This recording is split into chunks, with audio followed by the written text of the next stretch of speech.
কোরআনের কোন দুটি সূরা একই আয়াত দিয়ে শেষ হয়েছে?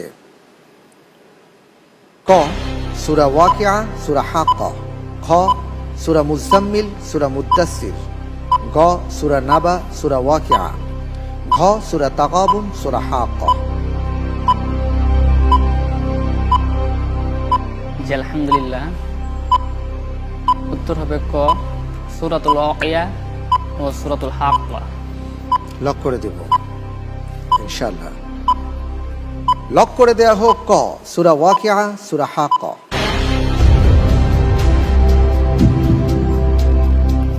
আপনি যে উত্তরটি দিয়েছেন যে কোরআনের দুটি সূরা একই আয়াত দিয়ে শেষ করা হয়েছে, সেটি হচ্ছে ক সূরা ওয়াকিয়া সূরা হাক্কা।